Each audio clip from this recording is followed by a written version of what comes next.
Oke, selamat malam sahabat Kenari, salam sejahtera bagi kita semua. Selamat datang kembali di Bincang Kenari episode 38 kali ini.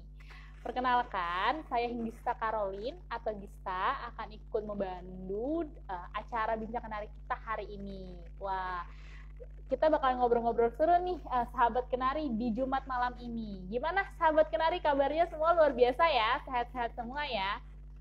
Oke, kita tunggu nih, ada banyak banget yang udah join nih. Wah, halo semuanya, sahabat-sahabat Kenari. Wah, aku udah bisa lihat nih, udah banyak sekali yang bergabung ya. Oke, sahabat Kenari, malam ini kita mau bicara soal apa sih? Oke, malam ini kita mau ngobrol-ngobrol soal wisata Kota Tua. Nah, siapa di sini sahabat Kenari Jaya yang sering main ke Kota Tua? Nah, buat sahabat-sahabat Kenari nih, tahu nggak sih kalau kawasan Kota Tua ini termasuk dalam salah satu kawasan bersejarah di Jakarta. Nah, siapa yang suka nih dari dulu sampai sekarang masih suka main ke Kota Tua? Hari ini kita bakalan banyak ngobrol nih sahabat Kenari dengan salah satu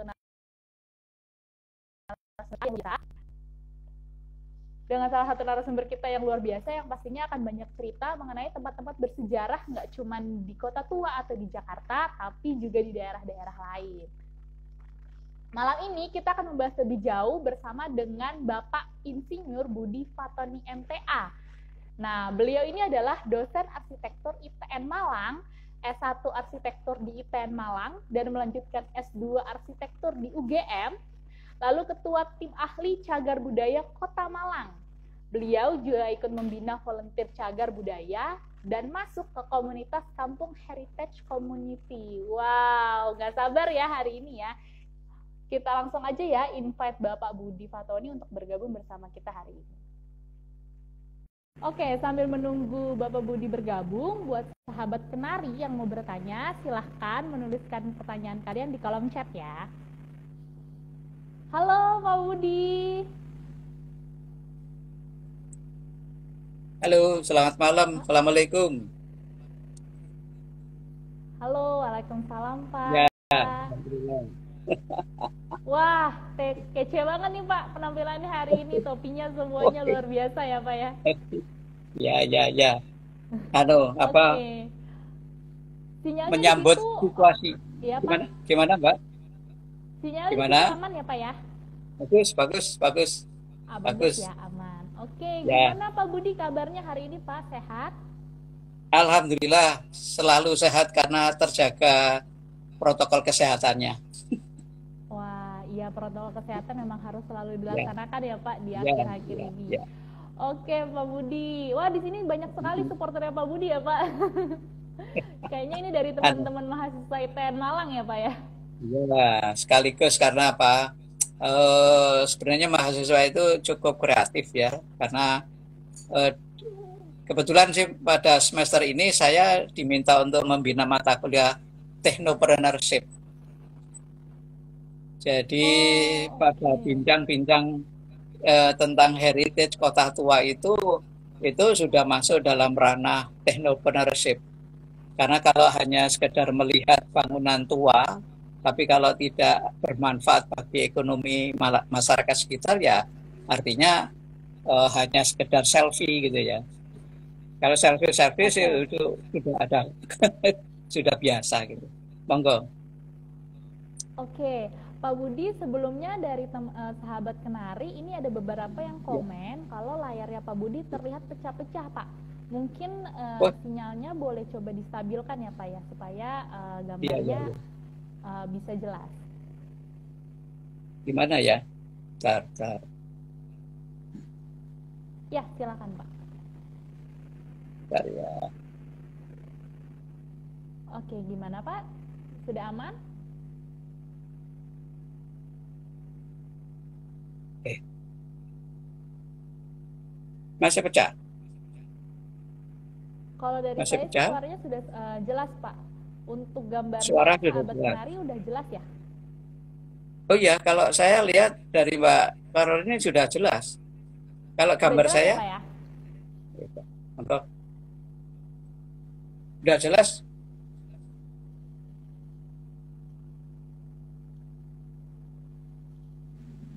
Halo Pak Budi.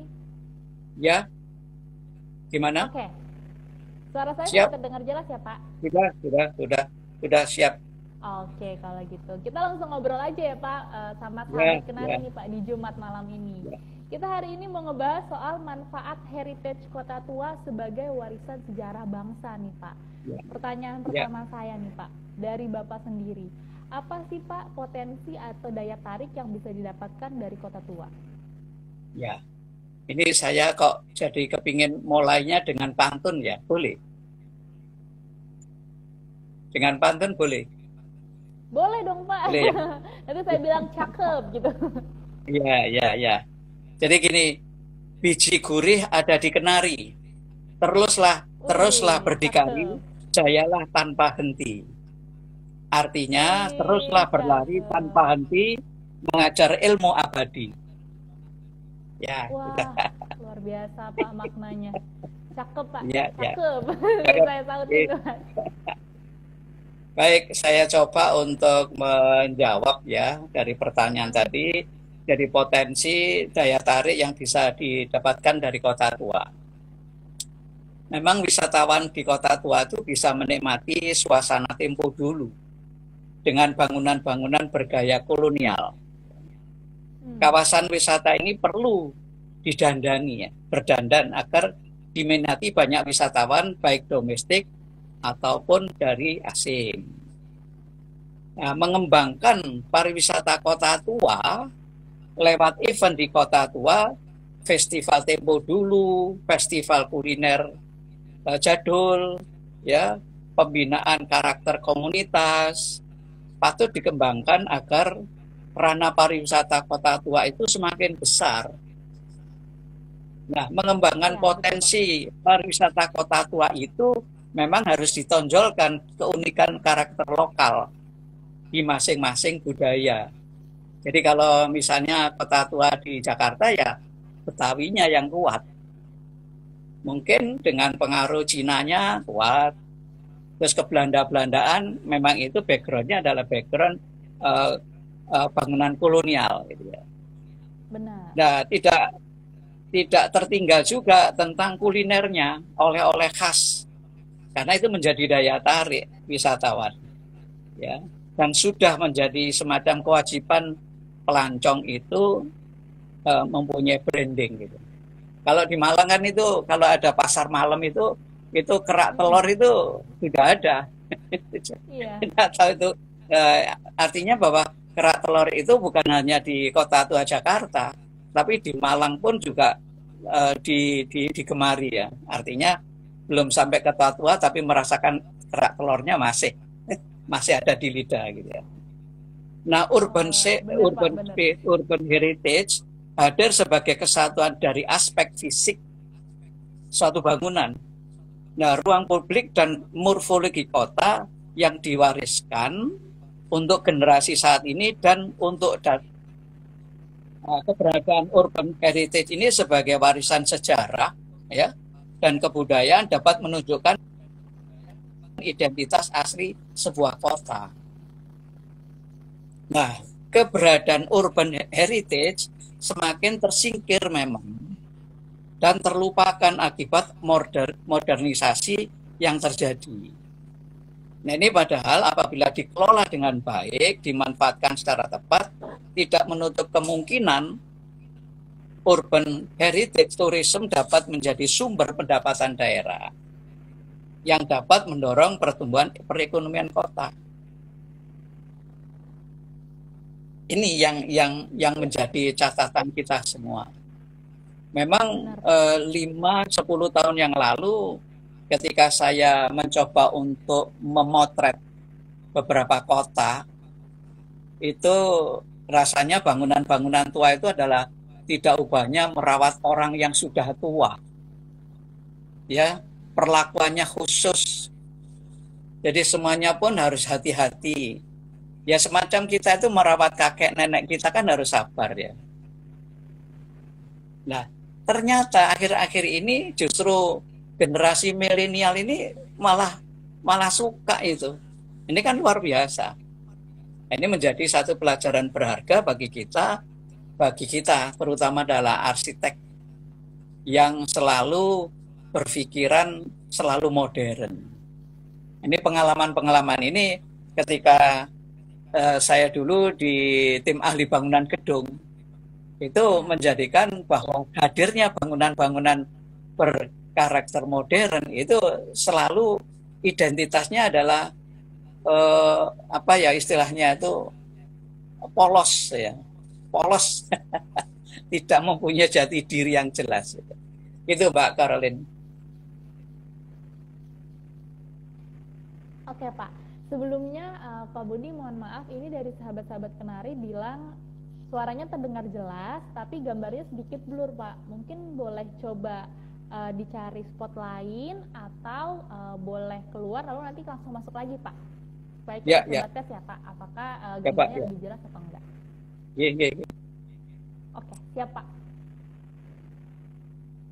Wah ini sambil saya baca komen ya. Ini komen dari mahasiswa ITN ramai sekali nih. Halo mahasiswa ITN Malang. Oke, kita coba invite kembali ya untuk Pak Budinya.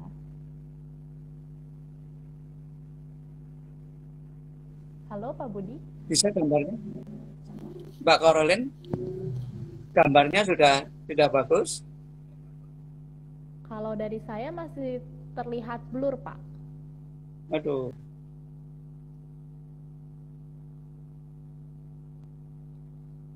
Oke, kita coba untuk invite lagi ya.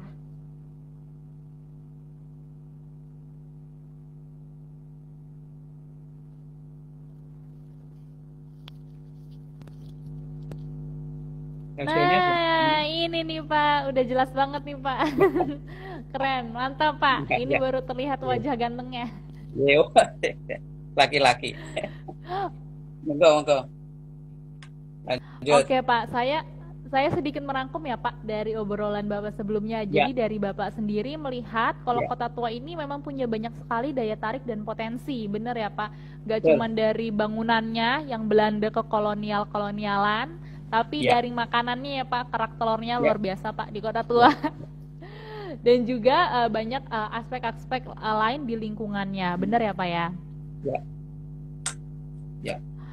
Oke, nah lanjutannya nih Pak, menurut Pak Budi sendiri, sejauh ini Pak, gimana sih Pak pemanfaatan daerah Kota Tua untuk wisatawan-wisatawan yang mau datang ke Kota Tua? Jadi satu adalah keunikan berdasarkan pada nilai sejarah. Benar. Semakin nilai sejarahnya itu mempunyai keunikan, mempunyai sejarah perjuangan, mempunyai sejarah-sejarah yang sangat berarti bagi daerah itu menjadi sesuatu yang untuk generasi-generasi pasca kemerdekaan itu kan belum pernah secara detail, walaupun itu masih dalam narasi sejarah. Terus ada kehidupan sosial budaya saat itu yang jauh berbeda dan arsitektural yang dimiliki oleh setiap kawasan. Ingat bahwa rancangan visual yang tangible itu harus didukung dengan intangible. Nah ini semakin menarik ya. Selanjutnya jikalau kita berbicara guna dan manfaatnya, tentu sangat banyak manfaat dari budaya ini. Nah perlu diketahui manfaat ini merupakan salah satu aspek pelestarian yang aspek pemanfaatan. Jadi selain untuk mengenal peninggalan sejarah masa lalu juga tentunya menjadi ikon suatu masyarakat setempat maupun daerah.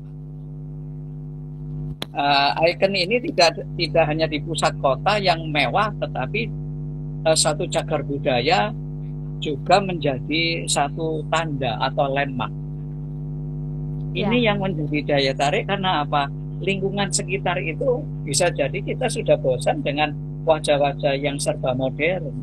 Tapi ketika ada satu bangunan dengan ornamen-ornamen yang unik dan masing-masing fasad bangunan itu tidak ada yang sama, ini semakin daya tarik. Lebih-lebih untuk mode ya, untuk desain,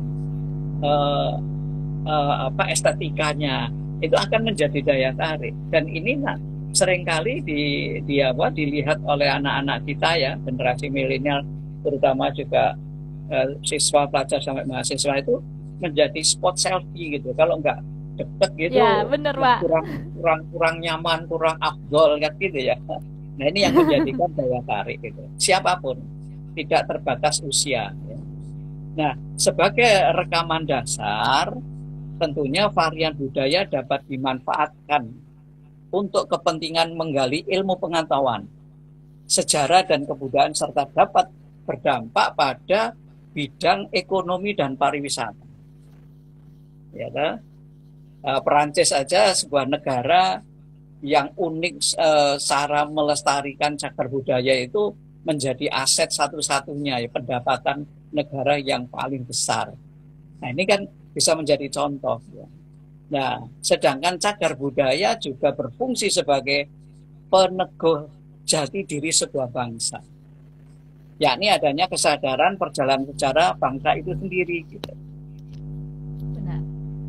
Nah manusia sebagai khalifah atau pemimpin bumi sejatinya tidak memimpin saja, melainkan kita dituntut merawat, menjaga, memelihara lingkungan sekitar. Terlebih lagi suatu kawasan situs cagar budaya yang sangat penting dalam memberikan ilmu pengetahuan bagi saat ini maupun masa depan. Jadi intinya itu adalah cagar budaya ini sangat penting bagi siapapun, baik masa lalu, masa kini maupun masa depan. Ini harus dijaga dan dilestarikan supaya ada warisan yang berguna bagi generasi penerus. Dan juga para kaum muda harus tahu arti pentingnya suatu sejarah masa lalu yang harus tertanam dalam diri kita. Ini sebuah identitas yang harus dijaga. Wah, benar banget, Pak. Ini harus dijaga. Dan kita harus menghormati bangsa-bangsa yang mempunyai identitas yang kuat. Misalnya contoh Indonesia. Karya ibu kita, Ibu Tien Soeharto, mewujudkan Taman Mini Indonesia Indah itu saya acungi jempol. Karena apa? Tanpa itu kita kehilangan identitas kita. Nah inilah yang menjadikan selalu saya ingatkan pada mahasiswa ketika mendesain di satu daerah, itu tidak bisa disamakan di daerah lain gitu. Karena memang itu lokalitasnya harus dijaga. Misalnya kesannya arsitektur modern gitu ya. Boleh modern, tapi ingat identitas kota, identitas daerah itu harus diperkuat. Gitu Mbak Caroline. Wah, saya baru ngobrol sebentar aja sama Bapak udah dapat banyak ilmu nih, Pak. Yang saya tangkap salah satunya juga tadi Bapak negasin ya, Pak.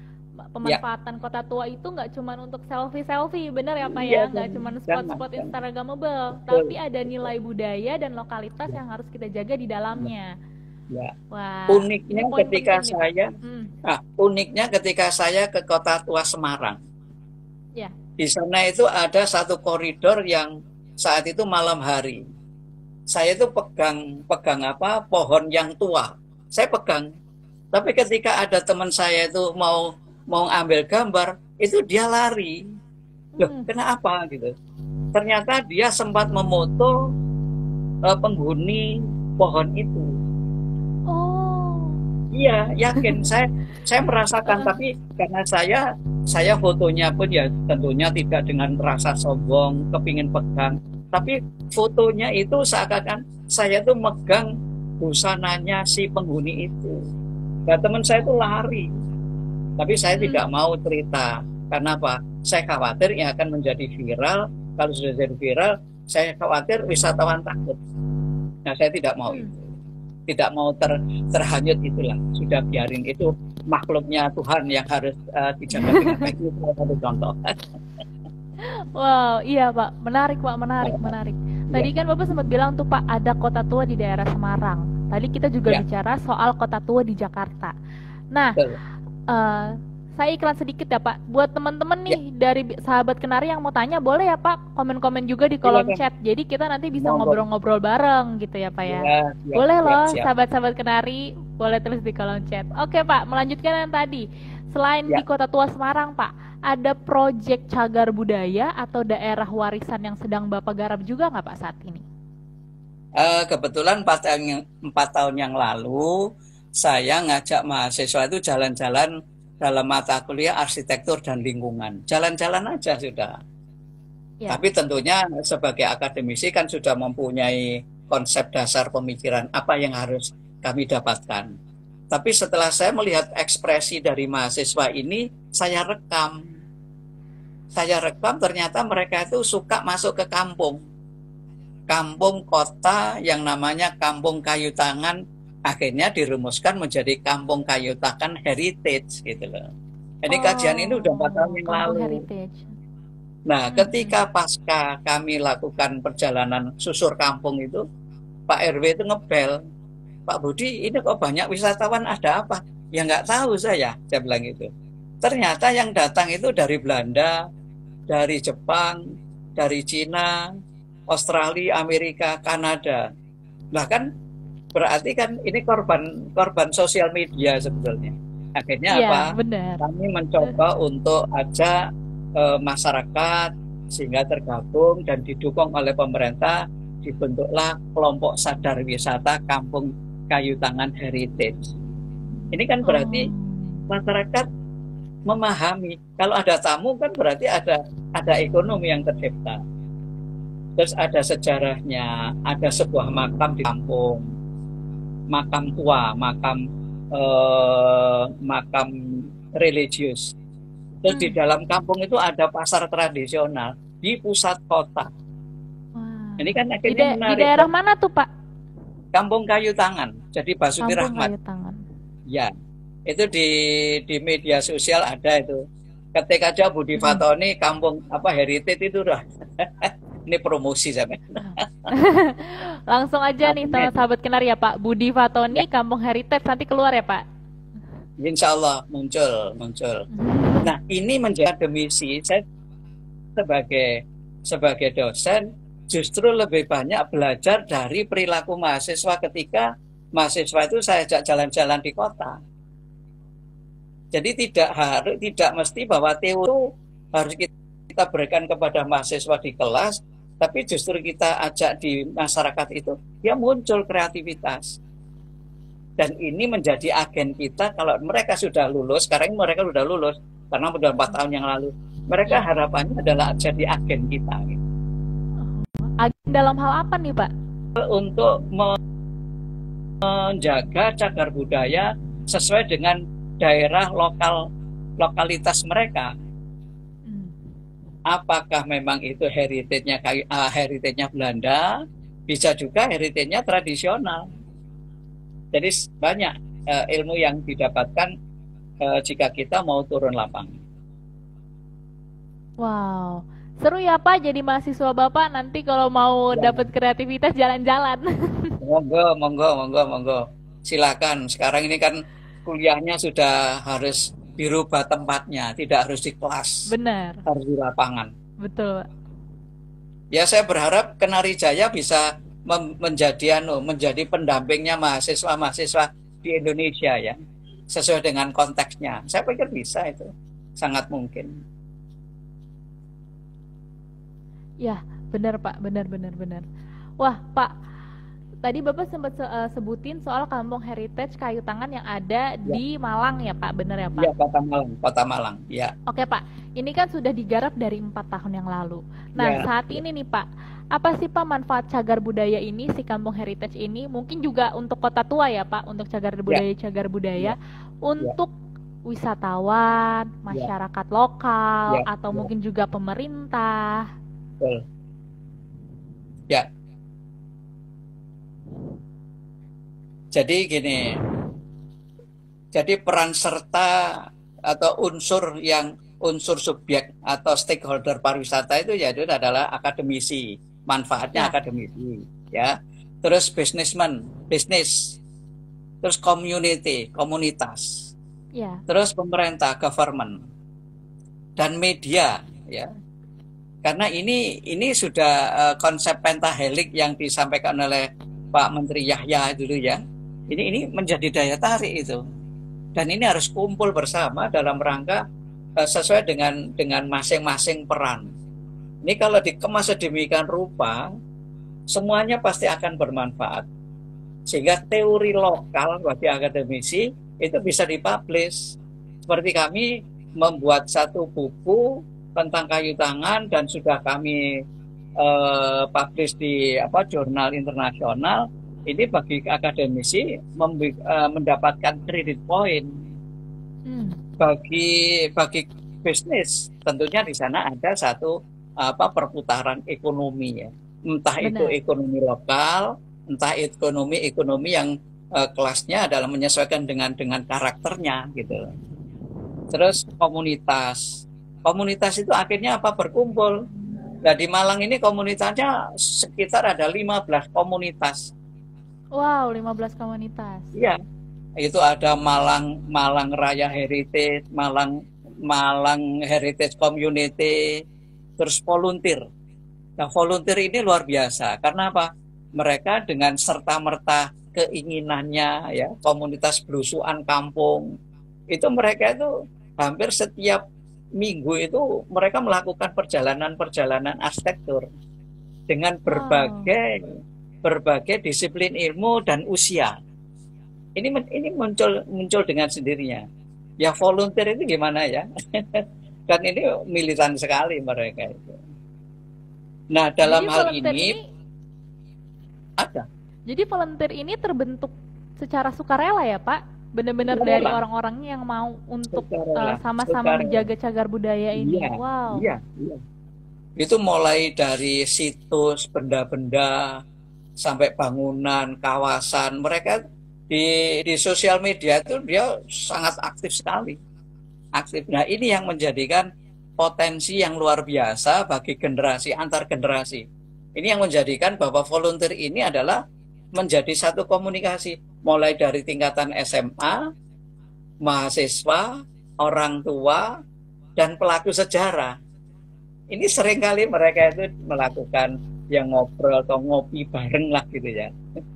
Ini yang akhirnya menjadi komunitas-komunitas yang mereka itu bisa dengan serta-merta mendapatkan informasi dari manapun. Nah, dalam hal pengembangan pariwisata dan budaya kita harus kompak, ya, saling support untuk membangun iklim pariwisata yang kondusif, sehingga mampu mendongkrak perekonomian rakyat, juga mampu meningkatkan produk domestik regional bruto atau PAD. Nah, dengan adanya pandemi ini, kita evaluasi besar-besaran supaya nantinya pasca pandemi ini sudah terjaga dengan bagus, sehingga semuanya itu bisa saling kompak. Ya, kalau Malang ini namanya kompersa, kompak persahabatan. Wah, kompersa. Wah, istilahnya keren banget nih Pak, kompersa, kompak persahabatan. Ya. Nah, kalau sudah kompak persahabatan, istilah lama itu di Malang itu namanya higam. Kalau sudah ketemu itu harus higam. Higam itu adalah hidup gembira awet muda. Higam, hidup gembira awet muda. Dan itu istilah lama. Istilah lama itu sudah 70 tahun yang lalu itu istilah itu. Wah. Saya baru tahu nih Pak istilahnya Pak, higam. Iya. Oke Pak, tadi saya tangkap. Ya. Tadi saya tangkap tuh Pak dari kata-kata Pak Budi. Ya. Jadi ternyata volunteer untuk cagar budaya ini kalangannya sangat beragam ya Pak, dari SMA, dewasa, sampai bahkan para pelaku sejarah. Para pelaku sejarah. Dan ini ya karena ada pandemi sehingga semuanya harus dijaga kestabilan kesehatan itu tetap terjaga. Nah, kampung Kayu Tangan ini menjadi kampung pusat kota. Pusat kota ini menjadikan pusat kota karena dulu ketika saya masih usia 5 tahun ya, tahun-tahun 60-an gitu ya, itu tempatnya untuk orang jalan-jalan. Jadi jalan-jalan itu Malang itu uklam, melaku-melaku, jalan-jalan itu. Nah, ada dua dua koridor yang selalu dipakai. Itu namanya ada Kampung Pecinan dan Kampung Kayu Tangan. Kampung Kayu Tangan itu didesain memang didesain oleh Belanda. Thomas Karsten itu ada dengan kolonialnya. Pecinan karena dekat dengan pasar besar. Jadi dulu itu kalau orang-orang jalan-jalan tahun-tahun 60 70 itu kalau jalan-jalan adalah istilahnya PKM.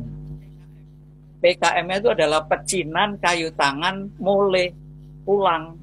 Nah, di situ ada satu alun-alun, dan alun-alun itu ada tempat masjid besar, ada gereja, ada tempat kantor pemerintahan Kabupaten Malang, ada Bank Indonesia, dan ada pertokoan namanya Sarina atau Serba Sarina. Jadi Mbak Caroline pernah ke Malang? Pernah Pak, ke Malang pernah. Berarti tahun berapa?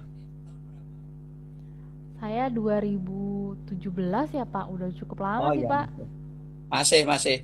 Nah, sekarang ini sudah tertata dengan baik, tapi ya karena memang di Malang itu kan ada sekitar 50 lebih perguruan tinggi. Sehingga merasakan sekali jika mahasiswa sekarang ini belum aktif kuliah karena memang kondisi pandemi. Jadi kami sekarang ini kalau kuliah ya online terus, pakai daring gitu. Ya. Yang saya penasaran juga nih Pak, di situasi pandemi gini Pak, gimana Pak untuk cagar budaya Kampung Heritage Kayu Tangannya? Apakah ditutup atau malah tetap dibuka dengan protokol?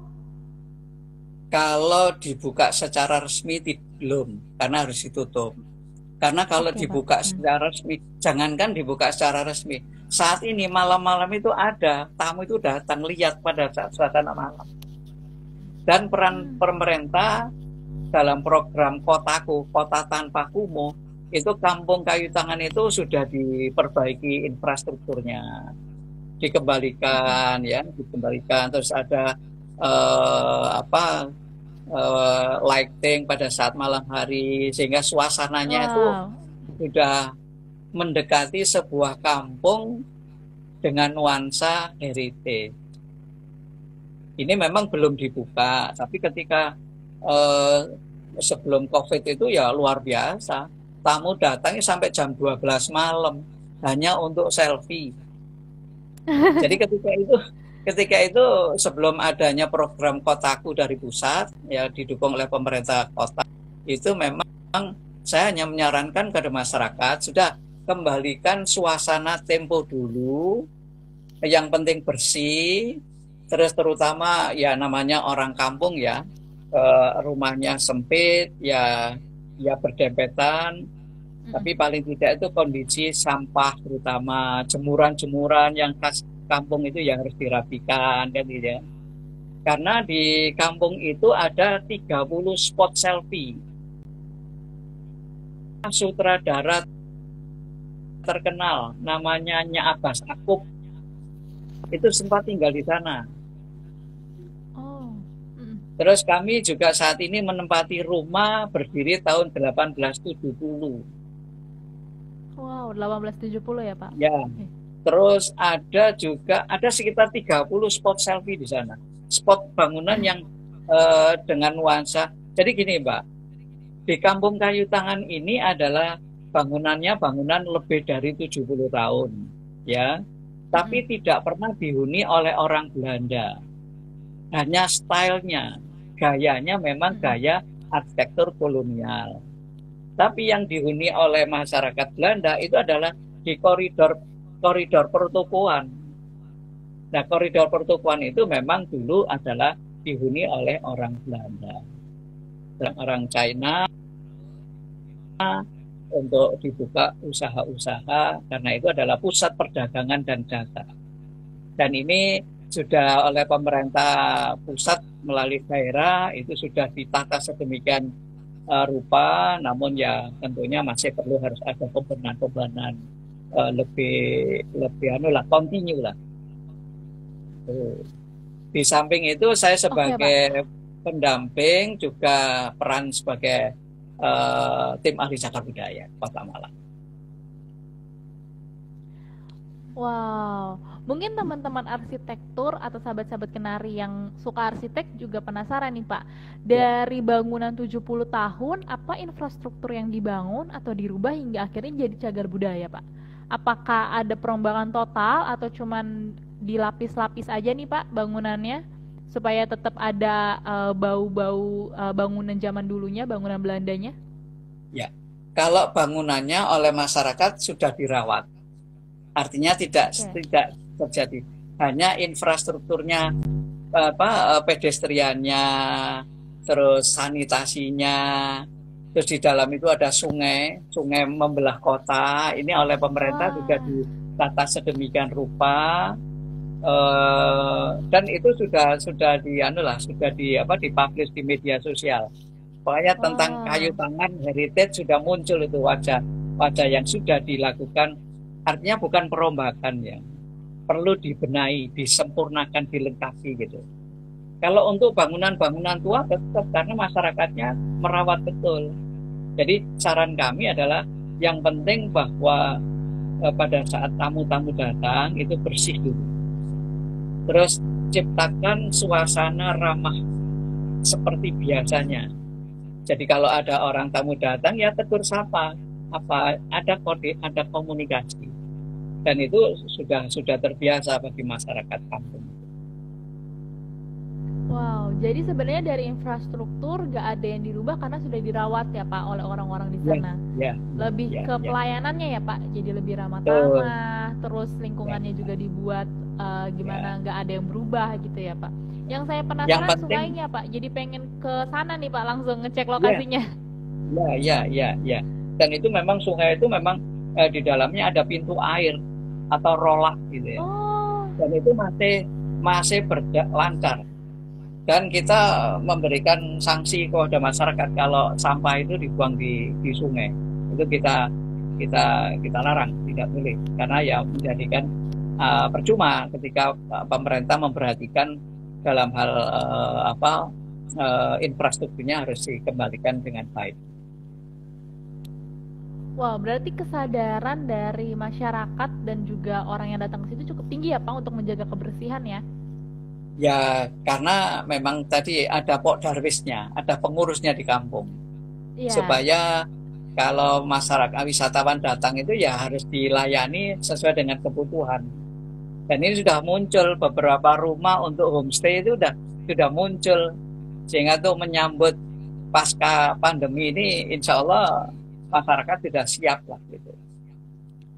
Wah, jadi bisa ikut homestay di Kampung Heritage Ada, Kayu Tangan situ, ada, Pak? ada. Wow. Nanti setelah pandemi ya, Pak ya? Ya insya Allah begitulah, insya Allah gitu. Dan ini ya akhirnya ya media yang ikut membesarkan ya.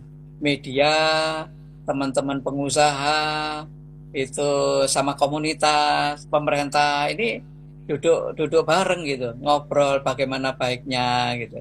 Sudah bicaranya adalah bicara bagaimana untuk meningkatkan perekonomian. Memang sebelum adanya COVID itu Pok Darwis ini mendapatkan hasil ketika itu masih coba-coba untuk pakai tiketing ya, tiketing. Oke, Tapi ada nanti tiket, itu ya. ya sudah harus diberikan ditata lagi lah apakah layak untuk membuat tiketing gitu ya. Wow, menarik nih. Nanti kalau misalnya pandemi udah selesai dan Kampung Heritage sudah dibuka, boleh nih ya, Pak ya, buat sahabat Insya Allah Kenari bisa, yang bisa, mau bisa, wisata ke Malang bisa tuh ya, Pak, ke ya, situ ya, Pak, karena bisa, arsitekturalnya masih bagus banget ya, Pak. ya. Ini masih dalam satu kawasan. Jadi di Malang itu ada 8 bauplan. Jadi dulu Thomas Karsten, arsitek Belanda itu memang merencanakan kota Malang itu berdasarkan tata ruang. Dan itu ada yang pernah saya kirimkan ke Mbak Caroline ya, tentang Ya. tentang bauplan itu. Dan itu yang menjadikan kawasan-kawasan yang karena kami di tim ahli cagar budaya juga mendata untuk ditetapkan oleh wali kota sebagai kawasan-kawasan heritage. Dan ini tahun kemarin memang diwacanakan bahwa koridor Kayu Tangan itu menjadi ibu kota heritage. Jadi Kayu Wow, Tangan ibu itu kota akan menjadi heritage. ibu kotanya heritage. Ini kan masih proses ya, harus dikaji Ya, dulu lah. Gitu. wow, menarik nih Pak.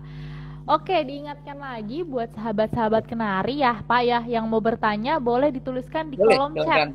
Nanti kita akan ada sesi tanya jawab, jadi Boleh. bisa ngobrol-ngobrol langsung juga ya Pak. Nanti Pak Ya, Budi juga akan boleh. bantu jawab nih untuk teman-teman yang mau bertanya. Ya, silakan. Oke, nah Pak, saya juga mau sedikit iklan nih Pak. Saya mau promoin kalau Kenari Jaya, sekarang-sekarang ini lagi ada mid-year teman-teman, sahabat Kenari, sampai 60% nih. Mid-year promo up to 60%. Produknya menarik-menarik sekali, sahabat Kenari boleh cek di website kita. Dan juga kalau sahabat Kenari mau berkonsultasi atau mau beli, boleh kontak ke WA terlampir nih. Boleh di screenshot nih kalau mau tanya-tanya ya. Konsultasi online. Oke Pak, kita lanjut. Nah Pak, Saya kok sekarang nih Pak. punya pemikiran, Mbak Korelin. Saya punya Ya, pemikiran dari produk Kenari yang ditampilkan tadi.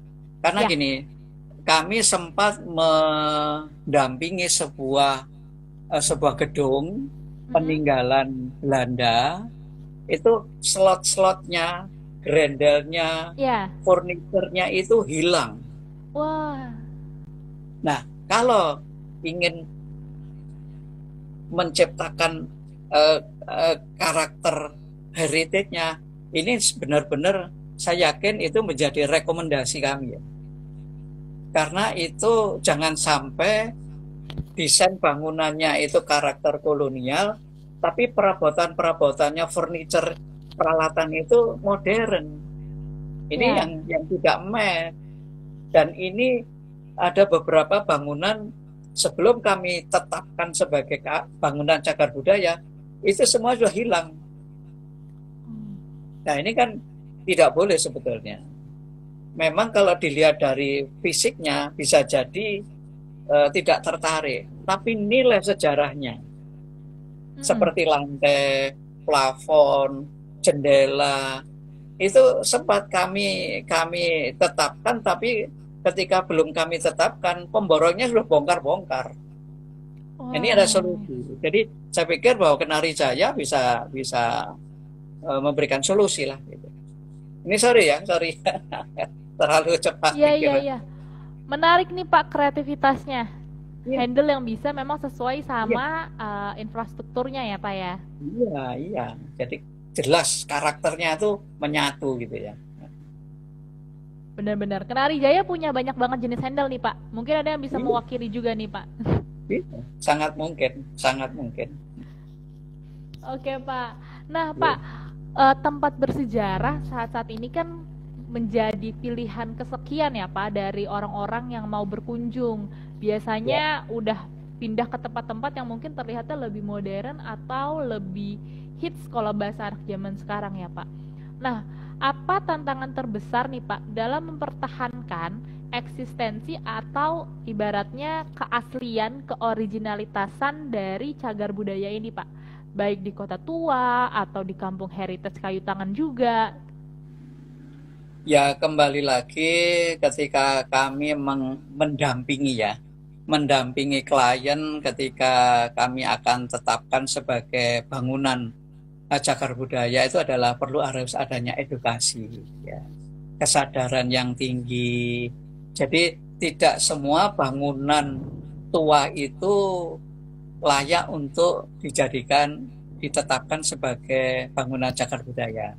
Ya. Tapi akan lebih bagus jika didasari oleh sejarah.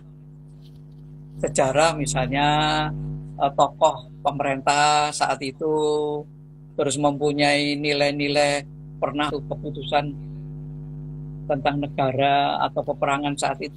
Ini justru akan lebih menjadi daya tarik. Ya.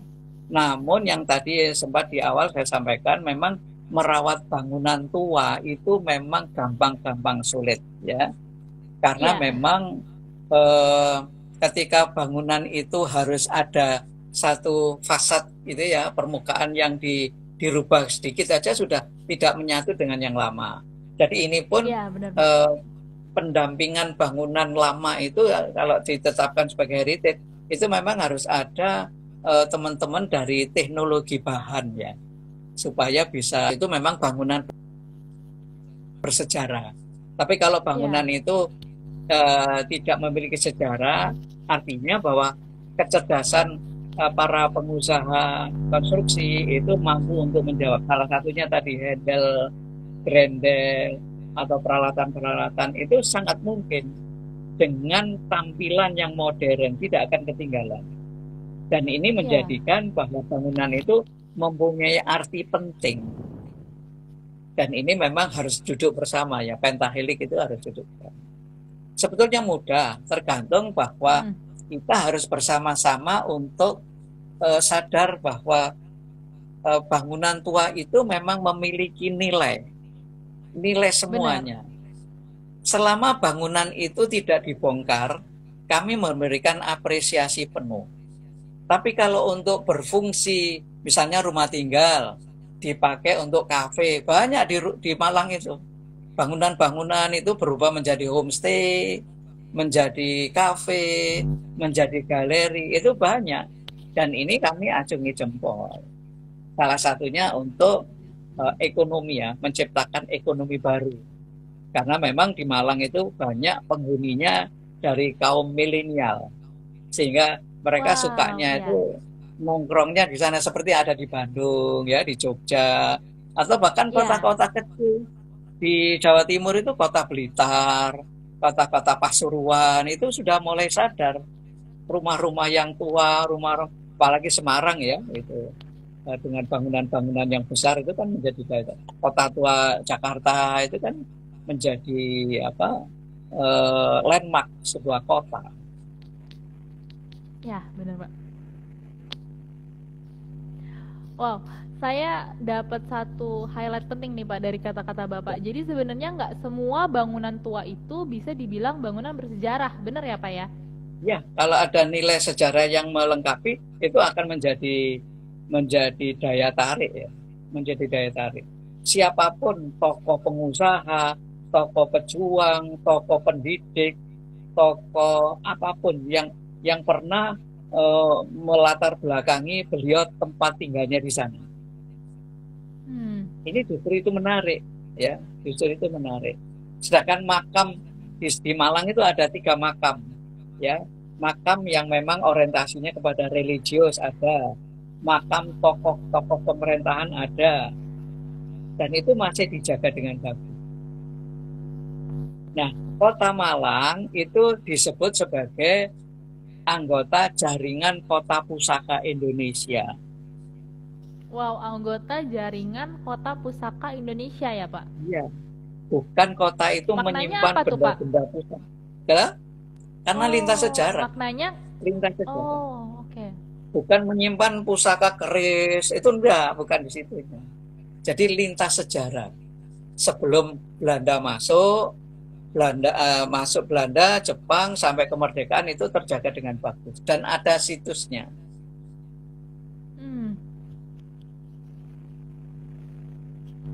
Berarti Malang ini punya banyak sekali hal-hal bersejarah ya, Pak. Kalau kita ke Malang, nggak cuman ke Batu biasanya ya, Pak ya, ke Batu, ke gunung, tapi juga bisa keliling ke tempat-tempat bersejarahnya. Benar ya, Pak ya? Ya.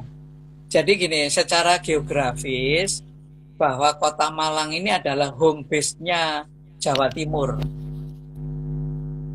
Malang Raya. Malang Raya itu adalah Kota Malang, Kota Batu, Kabupaten Malang. Ini adalah meso base-nya Jawa Timur.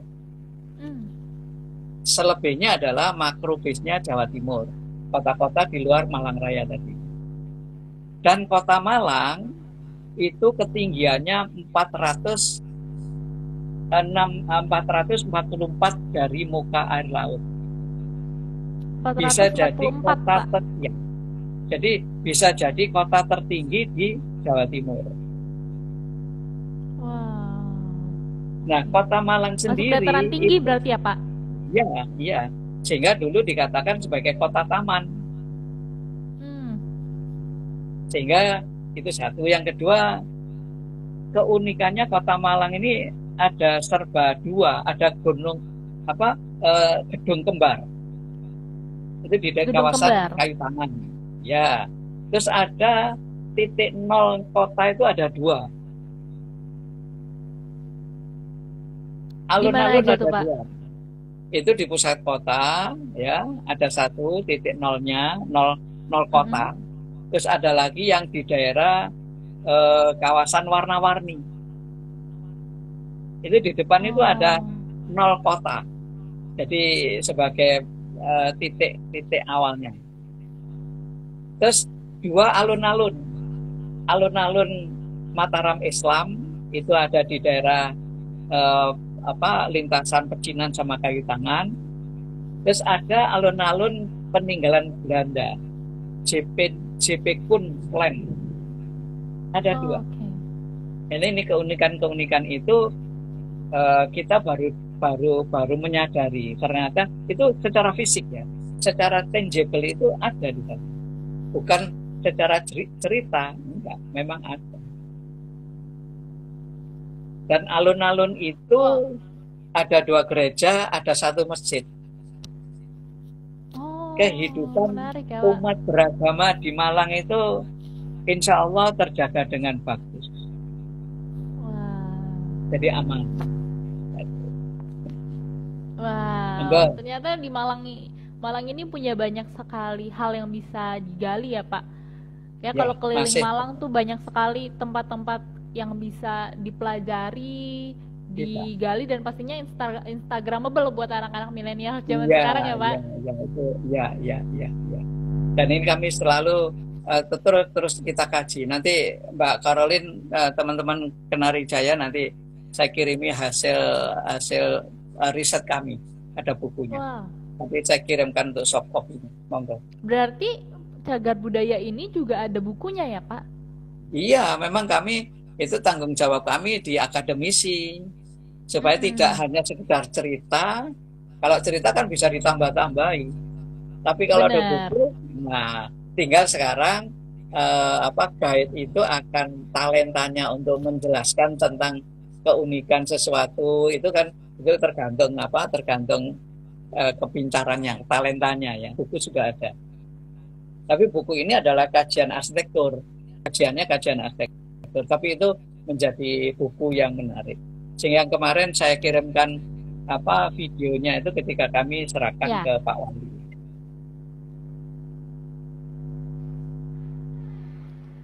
Oke, berarti research terkait dengan cagar budaya ini juga masih terus dilakukan ya, Pak ya?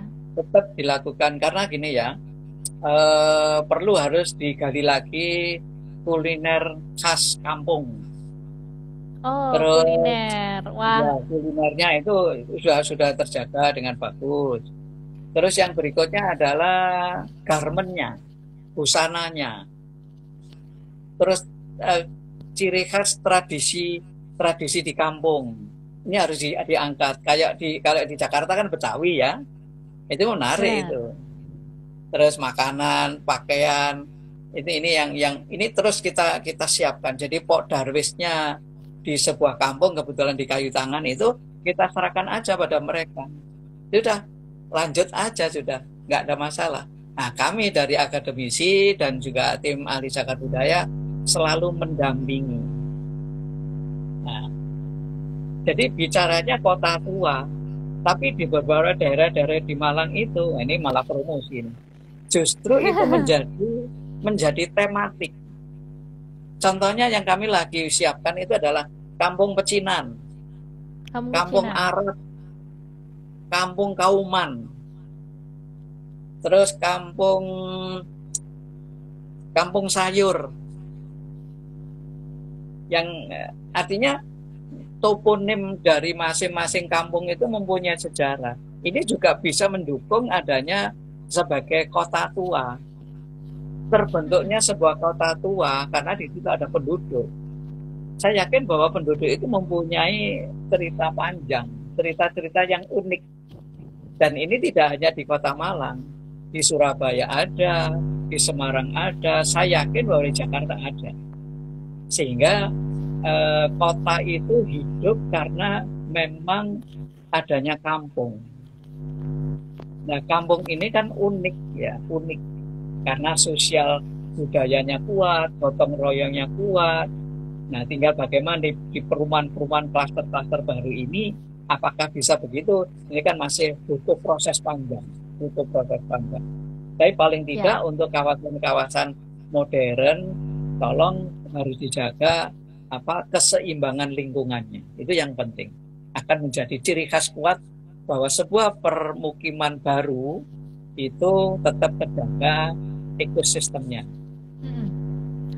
Wow, berarti di Malang sendiri memang banyak selain si Kampung Kayu Tangan ini banyak daerah-daerah lain yang juga dikembangkan untuk jadi Ya, kampung heritage ya Pak ya? ya. Jadi sesuai dengan karakter masyarakatnya. Dan kami sebetulnya ya juga diminta untuk mendampingi terus. Ya nggak apa-apa, silakan. Yang penting bahwa kita ini harus bisa membuat suasana itu ramah, Ya. suasana kompak. Ini kan harus kita rindu ya, rindu. Artinya kita tidak perlu bicara yang lain-lain, tapi bagaimana kenyamanan dan ketentraman masyarakat itu harus terjaga oleh kita sendiri. Wow. Iya. Eh, yang mungkin jadi pertanyaan ya Pak untuk kaum-kaum Ya, milenial sekarang nih Pak, nggak cuma di ya, daerah Malang, tapi mungkin untuk sahabat-sahabat Kenari yang ada di daerah-daerah lain gitu selain Jakarta dan Malang ya, ya Pak ya. ya, ya, ya, ya. Gimana sih Pak Mm, caranya supaya kita nih Pak, generasi mm, sekarang ya, bisa ikut mm, untuk ibaratnya mewarisi atau melestarikan daerah-daerah ya, bersejarah gitu mm, Pak? ya, ya. Jadi sebenarnya mudah sekali. Awalnya adalah kita kita ini kan ya tidak pernah berhenti untuk pegang Android HP ya, selalu ingin mencari. Eh, Generasi milenial ini kalau yang saya lihat itu mereka suka hal-hal yang unik, hal-hal yang penuh tantangan, sehingga cuman sayangnya sampai terjadi korban itu kan ya sayang gitu. Artinya bahwa Mm-mm. eh, karena memang gini, di Cagar Budaya itu kan ada undangnya, Undang-Undang Cagar Budaya nomor Ya. 11 tahun 2010 ya, bahwa Mm-mm. tentang cagar budaya. Nah, pada esensinya masyarakat umum sebagai pemeran utama dalam upaya pelestarian ya, terus perlindungan pemanfaatan cagar budaya, sehingga peran masyarakat menjadi sentral. Sekarang menjadi sentral sudah ya karena kepedulian tadi. Mm-mm. Untuk terlibat dalam berbagai upaya pelestarian perlindungan pemanfaatan cagar budaya bisa mengikuti kegiatan-kegiatan yang dilakukan oleh komunitas peduli cagar budaya atau secara aktif bisa dilakukan seperti melakukan heritage walking tour atau jalan-jalan tadi Mm-mm. uklam-uklam ya kalau bahasa Malang, terus ikut bersih-bersih cagar budaya, Ya, benar terus Pak. Ikut bersih-bersih. pendataan ya toh. Terus pendokumentasian cagar budaya, ada juga untuk background spot selfie-nya itu kan sudah menjadi daya Ya, tarik ya toh. Terus benar. eh, nah di lingkungan sekitar itu kalau di Malang itu yang tadi yang kita kita bahas adanya volunteer cagar budaya dan ini Mm-mm. militan mereka itu sambil jalan-jalan itu. Jadi saya pikir namanya nggak kerja gitu ya tentunya mereka kerjain tapi kreativitas itu yang memang luar biasa, luar biasa. Dan ingat bahwa peran serta pemerintah memang mendukung betul, mendukung, Ya. justru memberikan peluang kepada generasi milenial untuk melakukan itu tadi yang dikatakan pendataan, pembuatan tulisan atau ada event-event permainan tradisional itu mereka ikut mendampingi. Dan seringkali pejabat-pejabat setingkat tempo hari ada Pak Menteri Dalam Negeri itu sempat ke Kampung Kayu Mm-mm. Tangan, ya toh. Terus gubernur juga utusan-utusan dari duta besar Korea itu ada juga.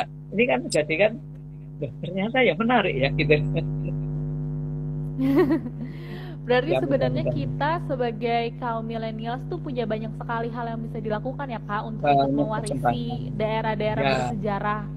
ya.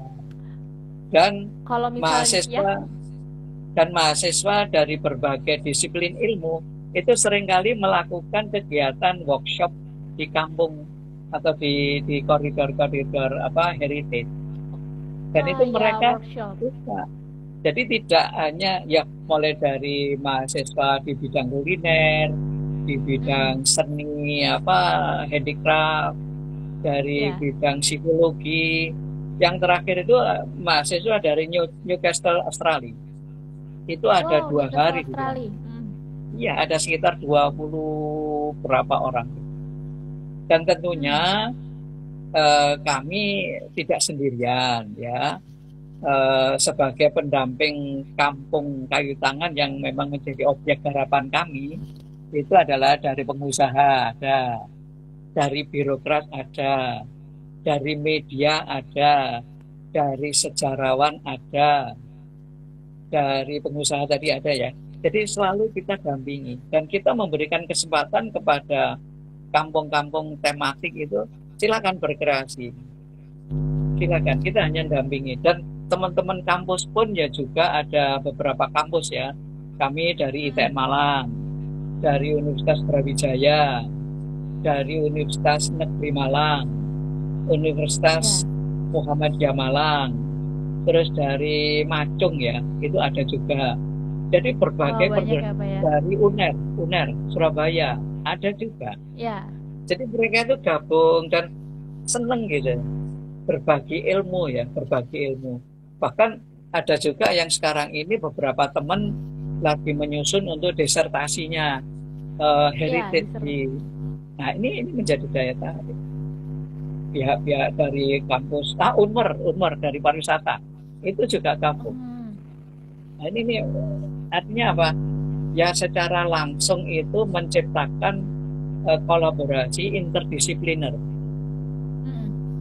Dan ini menjadi data untuk ada buku, jadi tidak hanya sekedar wisatawan itu spot selfie, ada kulinernya, ada belajar edukasinya. Ini yang kita harapkan. Ya harapannya itu akhirnya apa? Mengalir aja lah. Ya. Jadi belum ya karena teori lokal itu kan akan lebih mengalir daripada teori-teori yang sudah tertulis. Sudah banyak sebenarnya teori tertulis. Jadi kalau saya sampaikan bahwa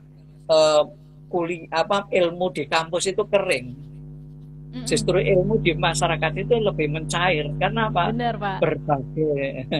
Berbagai fenomena yang ada. Itu Mbak Karen. Benar. Wow, menarik banget nih Pak. Nah Pak, kita sekarang mau masuk ke sesi tanya jawab Pak. Tapi sebelum itu, sambil kita merangkum pertanyaan-pertanyaannya ya Pak, saya mau menginformasikan kalau misalnya Kenari Jaya bersama dengan Himpunan Desainer Interior Indonesia atau HDI sedang menyelenggarakan yang namanya Kenari Jaya Award nih buat sahabat Kenari ya. Jadi ayo sahabat Kenari sama-sama kita tunjukkan kreativitas kita dalam mendesain mahakarya sebuah handle pintu. Tadi tuh Pak Budi juga udah kasih ide ya Pak ya, handle pintu yang kekolonial Belanda-Belandaan. Wah menarik juga tuh Pak.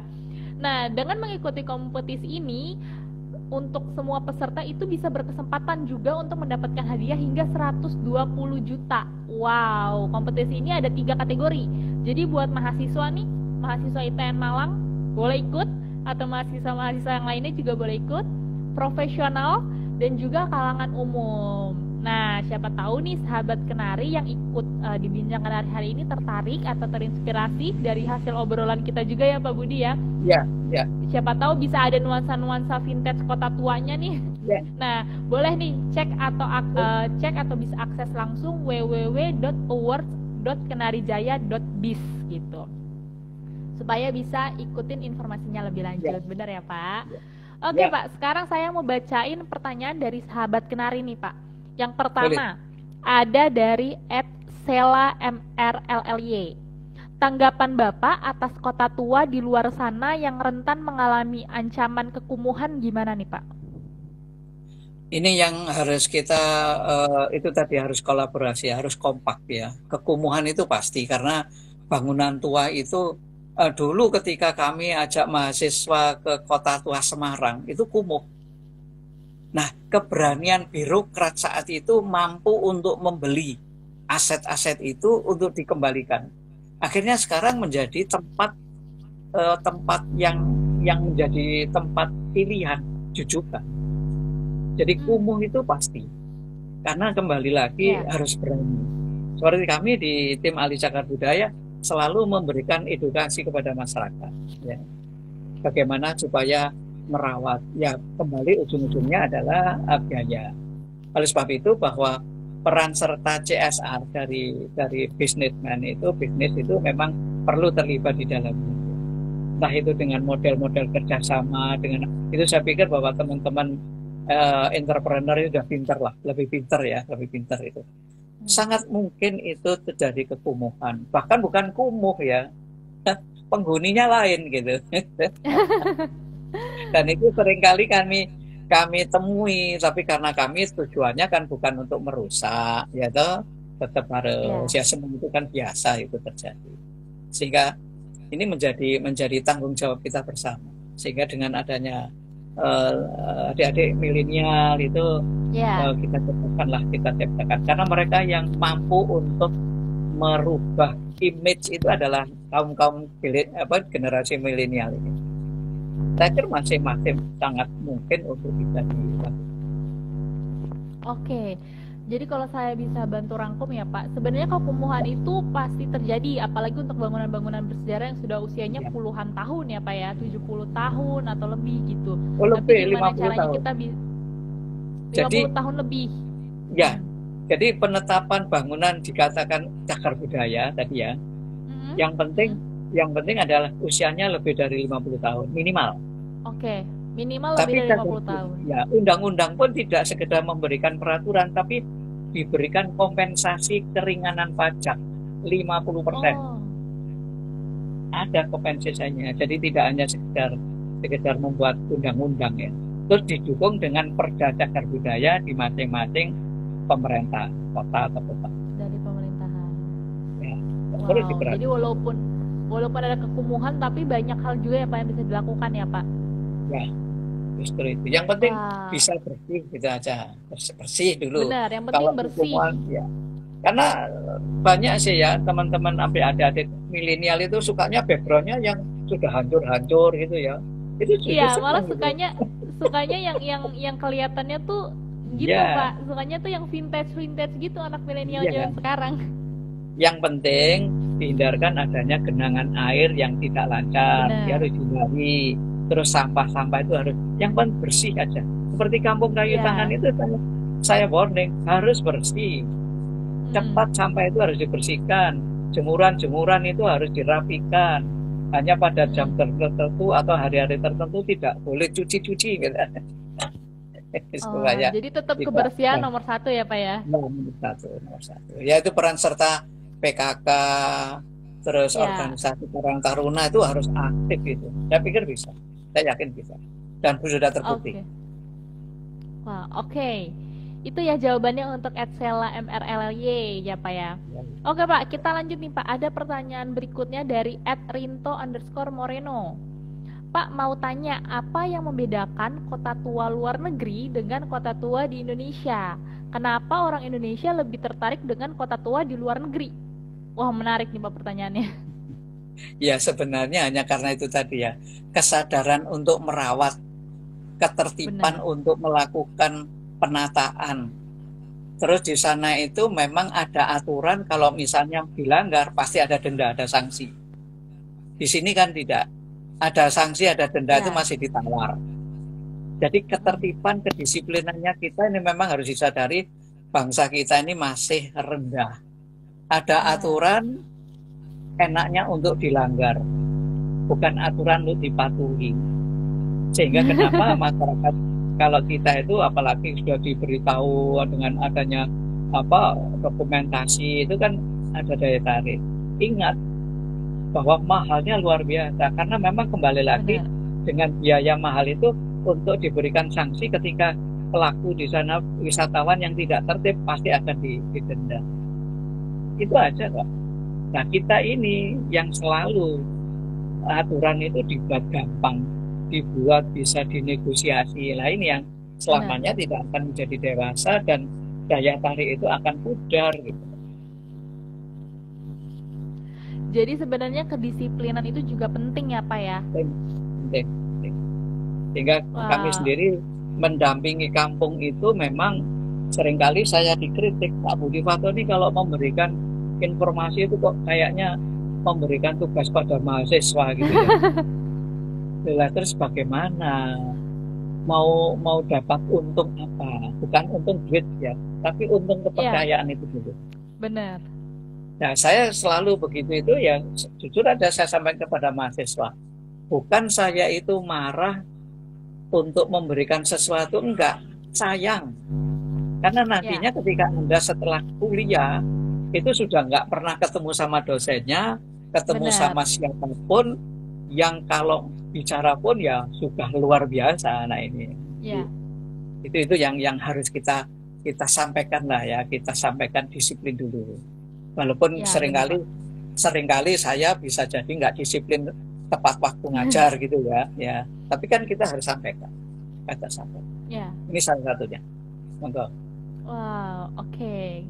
Kedisiplinan ya sahabat kenari, saya Ya, juga jadi belajar nih Pak, kalau ke tempat wisata disiplin itu penting, kebersihan dan ya, lain-lain ya Pak ya. Oke ya, Pak, satu pertanyaan terakhir nih Pak dari sesi tanya ya. jawab kita hari ini dari @poa_jamie. Mau tanya Pak Budi, budget renovasi heritage Kota Tua apa sudah dianggarkan oleh pemerintah atau swadaya masyarakat aja? Saat ini masih swadaya masyarakat sesuai dengan pemilik masing-masing ya. Tapi kami pun juga memberikan pendampingan itu semampu dana yang dipunyai. Ya, Tapi ingat bahwa tidak semua orang mampu.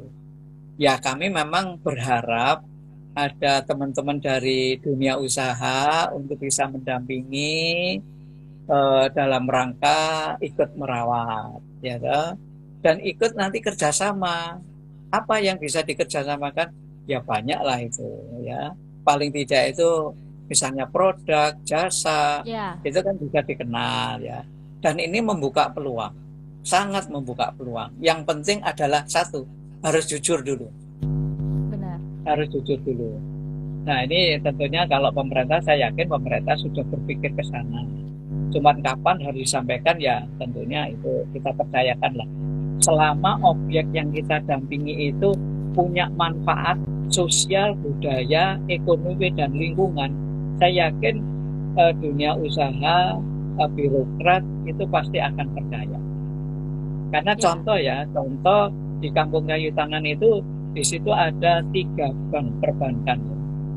BNI oh, 46, sorry, BRI dan BCA itu sudah ada perhatian melalui apa pendampingan pelatihan UMKM itu kan jadi simbiosis mutualisme. Ini menarik. mm-mm. Jadi buat sahabat-sahabat kenari juga ya Pak, mungkin yang tertarik untuk bantu ikut melestarikan cagar budaya ini Silakan, boleh sekali ya Pak ya, supaya kita bisa silakan. sama-sama gotong royong untuk Iya, mewarisi iya, daerah-daerah bersejarah di iya, Indonesia. iya. Terutama itu tadi kreativitas Penari Jaya. Sorry, untuk lomba Ya, tadi saya titip kalau bisa itu adalah yang model-model vintage itu menjadi solusi, nah menjadi mantap solusi, Pak. menjadi solusi. Bener-bener. Udah dapat bocoran dikit nih dari Pak Budi Fatoni nih. Kasih handle-handle yang vintage punya ya Pak ya. Iya, Siapa tahu iya, bisa iya. menang hadiah. Iya, ya semua itu bisa kok. Kreativitas anak-anak sekarang itu. Wow, oke Pak Budi. Terima kasih loh Pak. Ya, Saya enggak. nggak berasa nih Pak, udah 1 jam lebih kita ngobrol-ngobrol banyak sekali Ya, pembelajaran, pesan-pesan, terutama buat saya generasi muda nih ya Pak ya, dan sahabat-sahabat kenari sama-sama, juga pastinya. sama-sama. Oke, nah saya juga mau info nih Pak, selain tadi ada Meet Year Promote, Kenari Ya, Jaya ini juga punya produk namanya produk Bloom. Nah, seperti ini ya sahabat Kenari, produk-produk Bloom ini bisa sahabat Kenari cek di websitenya Kenari Jaya punya. Nah, nih produk-produk Bloom. Buat yang tertarik juga boleh kontak ke WhatsApp online yang terlampir di sini ya. Boleh di screenshot. Oke.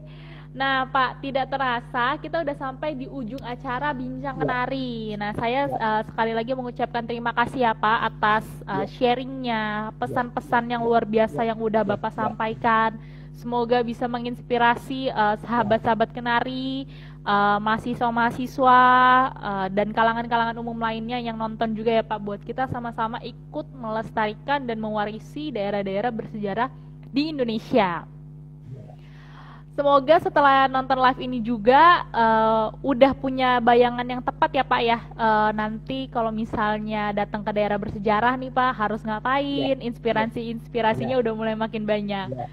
Oke, sebelum kita akhiri Bincang Kenari di episode ke-38 ini, saya juga mau informasi ini. Kalau Kenari Jaya ini punya grup Facebook dengan nama Kenari Jaya Academy yang terbagi jadi 4 kelompok. Yang pertama ada untuk arsitek, yang kedua untuk interior design, yang ketiga untuk developer, dan yang keempat untuk tukang. Nah, jadi jika sahabat Kenari adalah salah satu di antara golongan-golongan yang tadi ya yang berkecimpung di dalamnya, silahkan nih untuk bergabung di grup Facebooknya Kenari Jaya. Kenari Jaya Academy ya, dimana nanti sahabat-sahabat Kenari juga bisa dapat nih banyak banget info-info menarik dan up to date sesuai dengan bidangnya masing-masing. Langsung klik di bio Instagramnya Kenari Jaya. Oke Pak, sekali lagi saya mengucapkan terima kasih ya Pak Budi, Pak Tony, luar biasa sekali hari ini. Satu boleh penutup Pak, bisa? silakan. Boleh statement, boleh Pak, last statement. Ibu Pertiwi tersenyum, putrinya menari bagai cendrawasih. Artinya, keuletan itu lebih mulia daripada kekuatan. Wih. Dan kesabaran itu lebih mulia daripada keindahan. Wah, luar biasa nih Pak, last statementnya. Keren banget Pak. Keren banget. Luar biasa, terima kasih ya Pak Budi. Sampai di sini dulu sahabat Kenari, Bincang Kenari kita malam ini. Mohon maaf kalau ada salah-salah kata atau pertanyaan yang tidak sempat dibacakan. Jangan lupa untuk terus saksikan Bincang Kenari setiap hari Jumat. Saksikan terus Bincang Kenari selanjutnya. Oke, sampai bertemu lagi sahabat Kenari. Terima kasih Pak Budi. Ingat kunci, ingat Kenari Jaya. Selamat malam. Selamat malam. Selamat malam.